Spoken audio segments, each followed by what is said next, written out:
What's up everybody, Sandycator here with Team EXT, and today I'm going to be showing you my first place undefeated Broly Height of Mastery teams deck. I'm going to have a deck list in the description for those of you that don't particularly want to watch the video and see me ramble the whole time. I'm still not excellent at doing deck profiles. But first thing I want to do a couple shout outs. First is Lewis O and Project EXT for making Team EXT possible. This was our first event as a team, and we absolutely killed it, and it's because we were able to work together as a team, so thank you very much, Lewis. Yep. Next goes to all of our Team XT players, and particularly those that did well this weekend. We had Jamie Wolf in top 16 at singles. We had Nathan Hills, who did top 8 at singles, and then Jason Barker, who came first. First ever win for Kid Goku in singles, I believe, in a large-scale tournament. So that's excellent. Good job, brother. You killed it. And then teams, we had a top 8. Top 8 teams was Nathan Mills, Blaine Perry, and Dan Owen. You guys did excellent. Sorry we had to take you out at top 8. Didn't feel that good, but it is what it is. Second place, we had a Team EXT. Oh, sorry, just got a message there. We had a Team EXT showdown in the finals. So second place, Dav Taylor, Slane Harris, and Bruno Enriquez. Thanks for a great game. Like, it might have been the finals, but because we were playing you guys, we had such an excellent time. It was the most fun match we all had for the whole event. So congrats on second place. Excellent job. And then shout out to my team, James Winterburn, Mr. Spice, and then Nathan Hills, the smartest Dragon Ball player I've ever met. You guys killed it, and we worked hard and it paid off. So I'm going to quickly go into my matchups before we go into the deck list. So first, round 1 was Blue Black Kid Goku, 2-0. Second was Blue Black Kid Goku, 2-0. Third was Yellow Red Black Kid Goku, 2-0. Fourth round was Baby Vegeta, 2-0. Fifth round was against Jason Barker and his Blue Black Kid Goku, once again 2-0. And then in top 8, I played against Nathan Mills. He was playing Broly Veggies. We went 2-1. That was the only game I dropped all day, so excellent. That deck was scary. I was terrified when I knew I was coming up against you, because I know you're the best Broly Veggies player in the UK. So yeah, good job. Top 4 was Yellow Red Black Kid Goku. Once again, another 2-0. And then finally in the finals, I played against Bruno Enriquez. And he was playing Pan, which was once again 2-0. So I went 8-0. I dropped one game, so as far as games go, I went 16-1. So yeah, I can attest that this deck is pretty tier 0 in teams. So let's go into the list. First, we're going to start off with our draw engine, which is the Marshall Meister and the Play-by-Play Pro package. These guys, the Marshall Meisters, they tap themselves, and so when one taps the other, you draw a card, and then the other one will tap the other, you draw another card. So they tap themselves, draw 2, and then with Play-by-Play Pro, you'll play it and you'll draw 2 cards. So the Marshall Meisters, like, the package might seem bulky because if you can't find your pieces, like if you can't find them together, they practically do nothing, and they don't. I'll go into why they don't in a minute. If you don't find them, you don't really get your draw engine, which isn't a huge issue. But when you do find them and you do start tapping, your opponents will focus on them, and they'll allow you to awaken on your turn. So they're essentially deadly defenders. If they're allowed to remain on the board, they're just such a huge plus. It's a draw 2 every turn. If you get 2 pairs on board, it's a draw 4. So it's ridiculous. They've got barriers, so you can't really interact with them. Well, you can, but there's not much that can interact with them. And then the biggest thing is they're 6Ks. They're not 5Ks. So when your opponent wants to put resources into them, you're putting less resources into those cards than your opponent would be, if that makes sense. Like, if they're swinging in, like, a lot of times they'll be swinging in with a 10K leader, and they won't combo into it. It's like, okay, I'll just combo a 5K, and then I'll draw 2 cards next turn anyway, so it's fine. And then we've got another card in this list that defends those cards perfectly for when they do want to put more resources into your Marshall Meisters. And then we'll go on to the win condition of the deck, which is Path to Greatness, broken, Height of Mastery, and then Victory Strike. I mean, I'm pretty sure everyone watching this deck profile knows what the deck does. Um, so yeah, like Victory Strike's just it's just a free win a lot of the times. If you can awaken on your turns, you can swing twice with Victory Strike. So yeah, I don't really know what what else to say really. It's just a sick engine. Height of Mastery, being able to tap 3 of any card, ignoring barrier, is just what are you gonna do on turn 4 when I tap you out, or when I tap out like your barrier blockers and whatever. It's not like it's just a difficult card to deal with, especially considering it has deflect. Um, Next we will go into our super combo because it is teams. We're running 4 Unwavering Solidarity Shigesh. Um, like the card is broken. It plays when you're at 4 or less life, you get 10k combo power, and you get to play a Saiyan for free. And the best Saiyan to play is Path to Greatness. It's an excellent, like if you need to go aggro or you need to focus on board, it's an excellent offensive target because you'll draw a card. It's a 19k, and you get to rest one of their cards. And then it's also it's also like the best control card to Shigesh in, because if your opponent has more than one battle card on board, they'll swing the first battle card. You'll Shigesh in, so you're protecting yourself. Shigesh in the path. You'll rest the other battle card, and then you'll replace the Shigesh. So it's just a ridiculous card. We'll talk about the other Shigesh. I think I've only got one other Shigesh target, which is the Ultimate Potential Super Saiyan 2 Son Gohan. This is like your explosive power Kid Goku. I don't run that. I'll explain that in a second. So when you Shigesh Gohan in, he blows up a battle card in rest mode. So if your opponent's going for game with anything besides their leader and anything that doesn't have barrier, you can blow it up with Gohan. So they can combo their whole hand in, they give it double strike, and it's like, okay, Shigeshin, Gohan, blow it up, battle's over. So just excellent for making sure you just don't die. The other swap target, well, not a swap target, the other Goku's lineage cards we have is Prodigal Dynasty Son Goten. This card, when you combo with it, it gives your yellow, if you're one of your yellow battle cards being attacked, it gives it 15k, it gives it 10 extra k combo power. So it's a free 15k combo.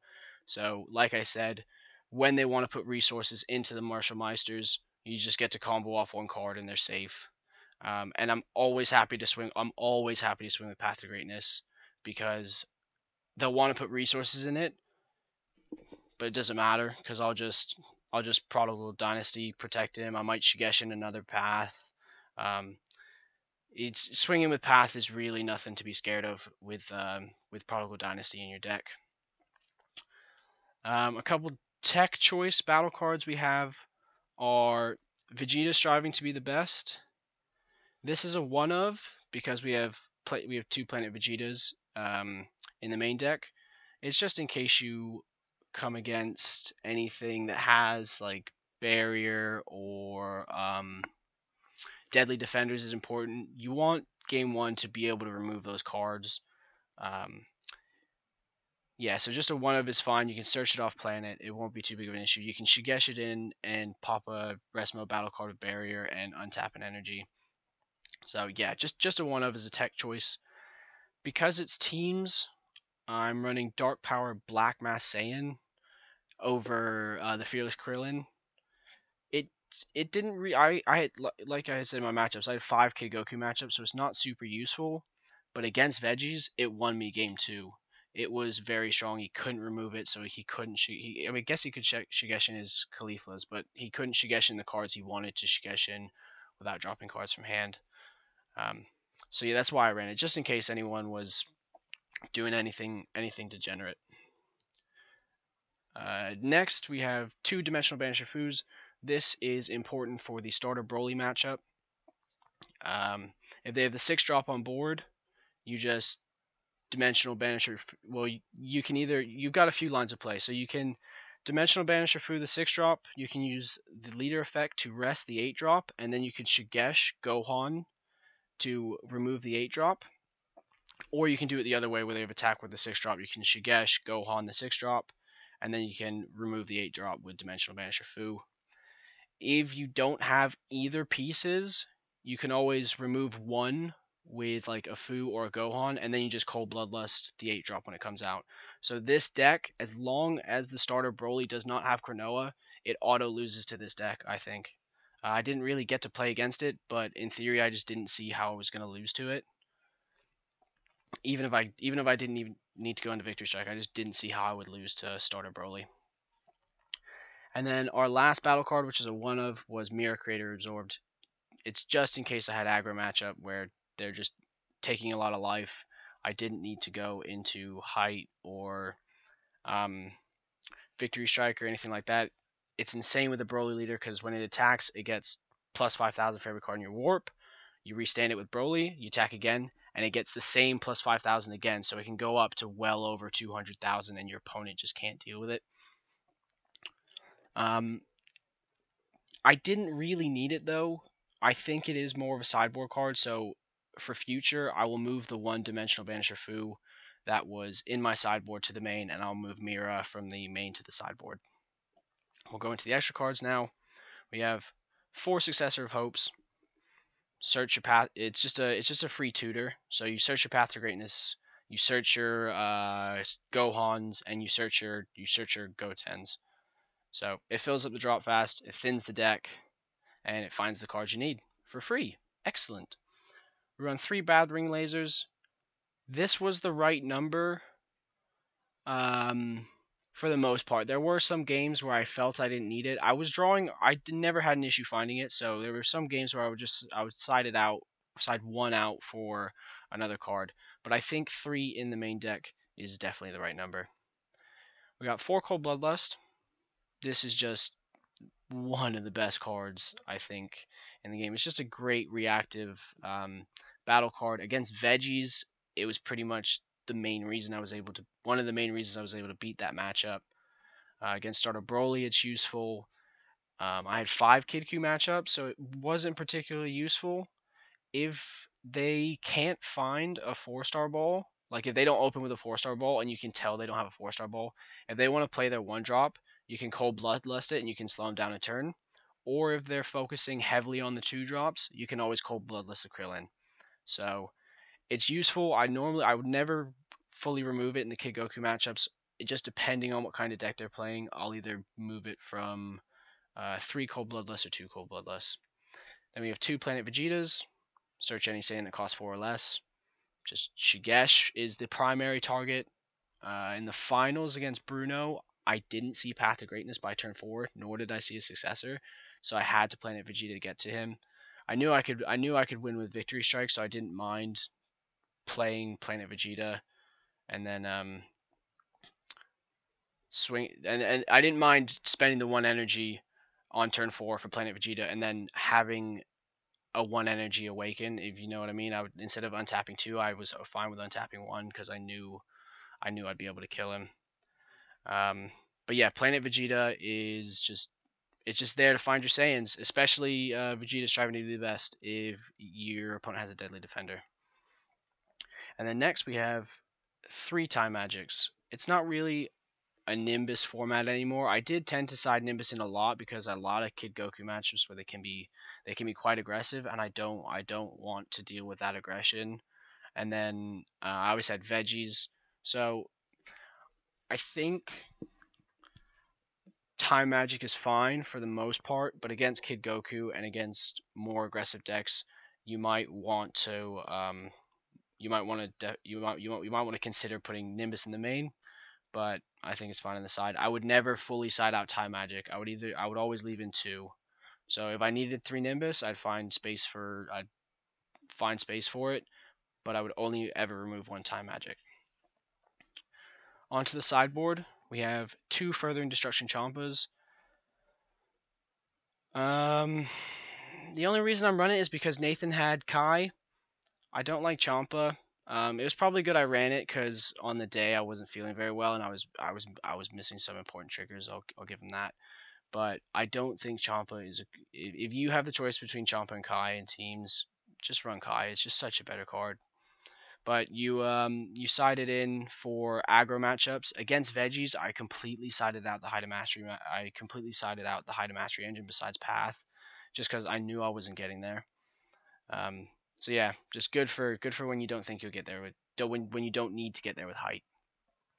Next, we have 3 Flying Nimbus for the reasons I've just explained. We have 3 Godly Destruction Whis.